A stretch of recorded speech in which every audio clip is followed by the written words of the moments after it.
Welcome to a whole new episode. Today we have with us who has come all the way from Manchester, United Kingdom, Tim Patterson.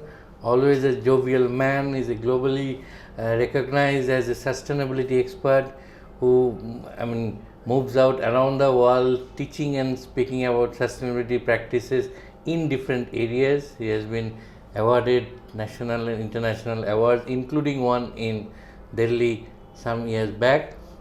He has his own company, a group of companies, so to say, Economic Solution Group, which has several subsidiaries working on different domains like coal economic solutions, then healthcare solutions, petrochem solutions, and carbon economic solutions, and also finance economic solutions. Yes, don't forget finance. That's most important. Most important thing. So I remember some 3-4 years ago when I spoke to Tim, he was focusing on fuel economy. From there, his horizon has expanded like anything. So Tim, if you could briefly tell us, how suddenly this financial domain become very important for your operations, this financial economic solution. Certainly, Rick. And what exactly do you do? Okay, so basically Economy Solution Group is a group of companies, subsidiaries. Initially there's 8, but they are oriented around 3 key areas. So the first area is decarbonisation. It's all very well having clean energy, but how do we get there? So decarbonisation, reducing the emissions that are currently going into the lungs of children walking to school, into the forming blood cancers in the youth and in the main population.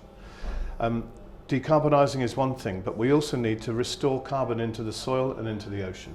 So improving the environment, increasing trees, mangroves, and taking carbon out of the air. What's also important is replenishing the oceans, fish stocks. So we address that with a specific technology area and subsidiary. But what's also important is we wouldn't be worrying about climate change if nobody was getting sick. So being unwell and being sick is what's driving climate change, because if we could cope with COVID, if we could cope with bushfires and too much heat and too much drought and too many floods, if we could cope with all that without anyone being harmed or killed, we wouldn't be caring. And that's the way the world's been, well, the world has almost got to the brink of catastrophe for the last 40, 50 years. So we need a health economy solution. And that health economy solution is we need to reduce the cost of healthcare. And the only way we're going to do that is by each individual understanding and being given some knowledge to empower a change in their own behaviour. So through your arm, which is Finance Economic Solutions, would you be helping on enabling people who are transiting from otherwise other kind of business to the green economic solutions? Potentially. So are you in talks with some banks, financial institutes there in your country to bring in funds? Yes and no. I'm not personally in discussion. I'm not an FCA regulated broker. I'm not financial qualified. But we do have access to invitation only programs for high net worth individuals and for corporations that have funds that they want to put into leverage and create greater growth. It's really difficult to raise funds right now, investment capital. There's a lot of risk out there in the market. There's a lot of uncertainty in the global markets. Cryptocurrencies are causing challenges for governments. We're on the brink of digitalization of currencies, including the US dollar. We're on the brink of stepping back to where we were in World War II, where gold is the standard. Everyone is going to gold-backed digital currencies or gold in itself. That's going to drive a change in the behaviour and demand for mining. That'll create a footprint that'll be carbon rich and carbon emitting. So, where are we going with lithium ion? Lithium ion is currently not expanding at the speed of expectation because there is a doubt about its longevity. So can we recycle? Because we have a lithium ion battery related fire every day in the United Kingdom, reported by the fire service. So how do we find lithium battery waste in the feed? How do we make lithium ion safe? Can we recycle it? We have people who are getting more and more sick on our planet with pacemakers and lithium medication for bipolar, for mental health disorders. We're competing for the same lithium as is being put into the cars at big manufacturers whose names I won't mention. Okay, so we have a problem. So financing the future of the transformation of the green and the health economies needs a combination of high net worth individuals to step up to the plate, to be determined to leave their legacy on this planet for their children, their grandchildren, and to leave it in a better place than it is now, and it's not in a good place. The high net worth individuals can work with us to create probably match funding with governments and regions. The UN, the IMF, the World Bank all have programs, but it's not enough. The overseas development investment and the overseas aid budgets for the UK was cut from 0.7 to 0.5%, but the world has been hit with so many more catastrophes and disasters. The floods in Pakistan recently, absolute disaster already.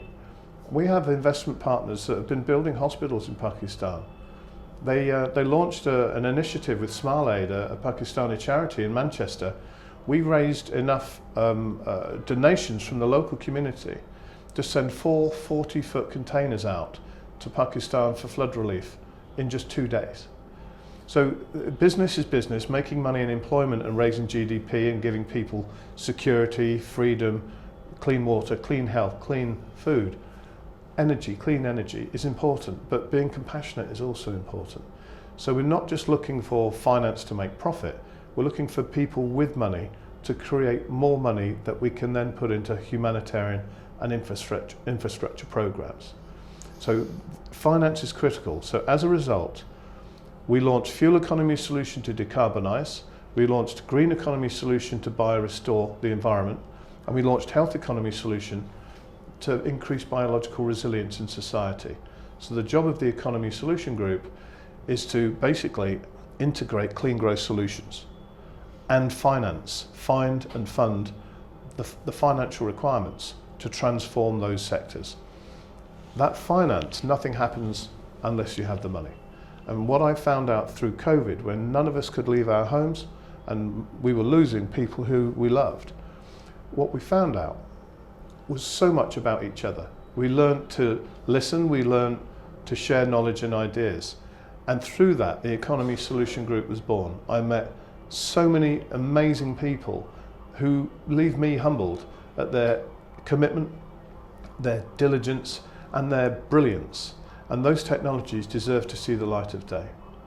And the world deserves to receive them and benefit from them. What you have been doing over the years is commendable. No doubt about that, no two ways about it.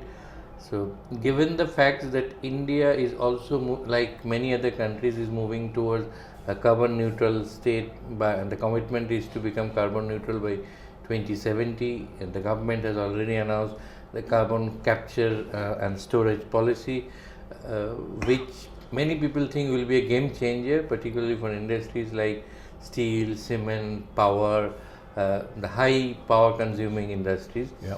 So what will be your suggestions and kind of advices to the Indian companies, both in public sector and private sector, and how Economy Solution Group can be associated with different Indian companies, both in private and public sector? 1, 2, 3, very shortly, because we are actually running out of time. No problem, Ritvik. So I'm not known for my brevity, as those that know me and love me will tell you. However, I shall do my best. Actually, I have stopped, keeping my watch on my wrist.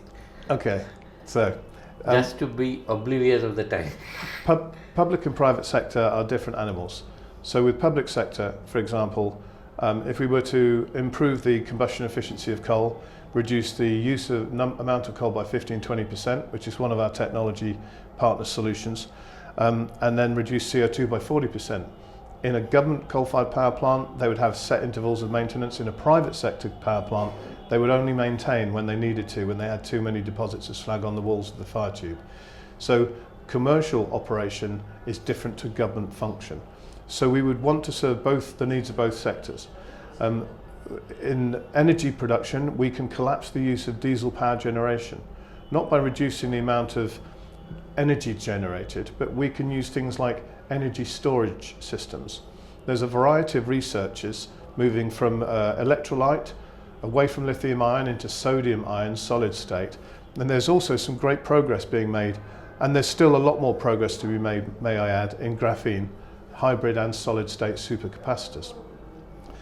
They are at their early advent stage, their nascent stage in going into automotive, but currently they can be used with solar and store energy from solar. You can use supercapacitors to store energy from other fuel sources like wind, like tidal. But the key thing is they have 25-year design life, so they will not catch fire in a waste management dump near you. So we're very keen on supercapacitors, and we can use those as they storage. Can recharge and discharge 1 million times, as you're saying something. Charge and discharge. So technically they'll last 25 years. The design officially might be 10, but they'll last 25 years. One key thing here, Ritvik, is the diesel power generators. When we add the diesel at 80% load, we have an inverter, a rectifier, and a data management server, which means basically a policeman or woman to direct the generator and the supercapacitor banks. Basically, you can run the supercapacitors for 3/4 of the time, and then you charge them up with the diesel power generator. Then you turn the diesel off. You can collapse the use of diesel by using this new technology. The energy density is increasing. Currently they're at around 250, 270 watt hours per kilogram. If they get up to 1,000 watt hours per kilogram by the end of 2024, they can start making sheets of this stuff and putting it into aircraft and creating flying batteries. And that's like space age. But it's coming.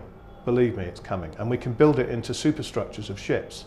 So the deep shipping can travel the whole oceans on electric power. So that's very much in the realm of possibility. It's a certainty. It's going to be happening. Certainty, It's yeah. already in the process of being designed to the earliest stages. We're now working with Bureau Veritas in Greece to bring new technologies, including supercapacitors, to the Greek fleets, as they are the biggest prevalent fleet on the ocean.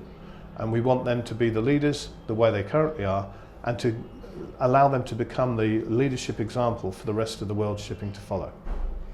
So before we make you take a leave or make move and catch a flight to Delhi to meet the Union Coal Minister, Petroleum Minister, and from there to UK, your own country, I'm tempted to ask you this question because I know for sure you always think for you human values are most important than anything else. You are also thinking in terms of conducting some workshops to, as we say, catch them young, grow them old. So conducting some workshop for school kids so that they are aware, they are posted about the developments taking places in areas of environmental science, climate change, and Yes. So on and so forth. So what exactly your plans are, if you could tell us briefly? I'm glad you asked me that. SDG 5 is gender equality. So if you're a young person, a young student looking at this discussion, please pay attention, because we need more females in education, but we also need more connection between the youth of today, because when the youth of today understand the issues clearly and we explain them to them clearly, we can empower them. And youth empowerment is going to take the climate change emergency response through to net zero. Excuse me. I sincerely believe that 2070 is a long way off, and I believe India can be there in 2050. The way in which we'll do that is decarbonise the coal sector. Now the children, if we can create projects, and I spent some time for a year, I wanted to learn more about CSR and children's education to empower kids. So I spent a year as a temporary placement many years ago, because it was a passion of mine. And we were looking at school children and teaching them things on science and how to learn. And if we did fuel efficiency or energy efficiency or efficiency studies on translocating insects and animals from habitats from one to another, because we're going to build a tunnel here, so we need to take the animals to that location. We can create after-school clubs and teach the children soft skills. 10 hours, 1 hour per week for 10 children, and they can each be the project manager each week. They can each be the accountant for 1 week. They can all be in a different position on each week of the project. These projects can teach them soft skills, communication, listening, leadership, following, humility, mathematics, science, physics, chemistry, and involving the representatives from industry and educational representatives from the school you're building a community-related bond where you're empowering the children, you're in the process teaching them about their future. And let's say fuel efficiency, if they're doing fuel trials in their school buses, they can learn and see how they've changed the world by reducing carbon coming out of the tailpipe by adding something to the fuel. And their teachers are helping them, and we're helping them to do that. Well, that was Tim Patterson, CEO, Economy Solution Group. For you, Tim, it's always a pleasure meeting you and talking to you. Likewise, Ritvik, thank you. You generate some kind of a positive energy like that super capacitor which can be charged and discharged 1 million times. In your case, the number can be possibly higher. Look forward to meeting you again and get more positive vibes and positive news. Thank you very much. Thank you, Ritvik.